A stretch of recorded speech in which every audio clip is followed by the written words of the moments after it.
Hello, this is Caitlin from the Mom Project. I'm the founder and director of the program, and I'm going to be giving you a demonstration today on how to use your pump with your Medela kit that you got from the hospital.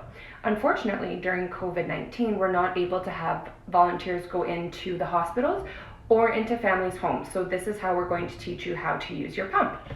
So first thing is, in your kit, you are going to get a couple of accessories that are going to help your pump be compatible with the Medela pumping kit that you already got from the hospital. And those two pieces are a set of tubing. So one end is going to go into these little ports here at the bottom.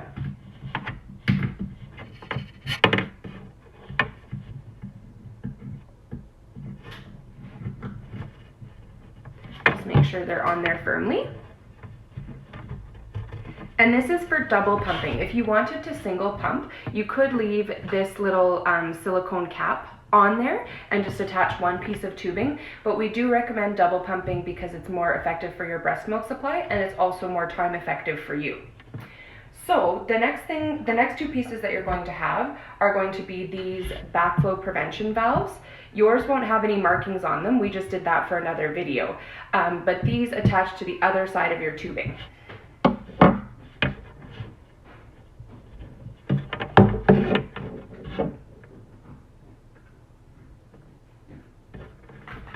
So they should look like that. Once you have these attached here, the next pieces that you're going to need are from your Medela pumping kit, which are these attachments here. So if you were using a Medela pumping kit, you would have the tubing that would attach at the back here. The yellow piece of the tubing would attach right in the back here, and that's where your backflow prevention valve is going to go. So it's going to attach just like this, and then the part that goes on the breast is going to go here, and then the bottle screws on at the bottom here. And those two pieces do not need to be cleaned with every use, only if they look like they get dirty, because the backflow prevention valve should prevent any milk from getting back into the tubing, which makes the pump safe for multiple users because it prevents infection. So now, this pump has several buttons on it. So the first one over here is the night light. So you can turn it on low and high. And then the other pink button is the on-off button. So we're just going to press that.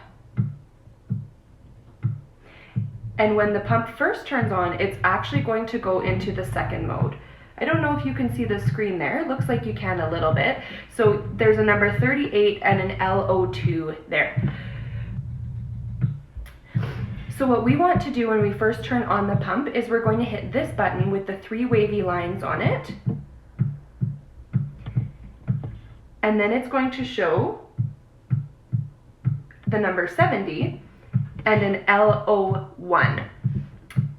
70 is how often the pump is pumping per minute, so 70 times per minute, and the LO1 is the level of suction. So we can turn that up to 5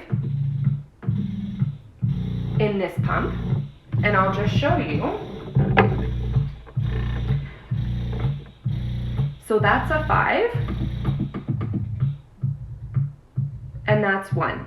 So you can see that there's definitely some customizing that you can do here. And there's also a timer in the middle of the screen here. So once you've done that mode for 3 to 5 minutes to get the milk flowing well, then you're going to hit that wavy line again and go back to the other mode. Now in this mode, you can go from 38 suctions per minute up to 54. So that's how frequently the pump is pumping. And then you can go from a vacuum level of 2 up to a maximum of 12. Now the important thing here is for you to just have the suction as high as is comfortable for you, where you get good milk transfer. If you're having pain, the first thing that you should do is turn down your suction level, because your suction level is probably too high. And again, you've got the timer in the middle here, so most moms will pump for about 15 to 20 minutes or until their breasts feel empty. And emptiness feels like how your breasts did before pregnancy. So if your breasts were more firm, your breasts still might feel firm. If they felt nice and soft before pregnancy, they'll probably feel soft once they're empty of milk. And when you're done with your pumping, then you just hit this power button here again. And the next time you turn it on, it will remember your phase 2 settings. So all you have to do is just hit the button in the middle and go to the first phase, 3 to 5 minutes, change again, and then for the rest of your pumping time, just stay on your settings that you already found. And you can just turn the pump off again.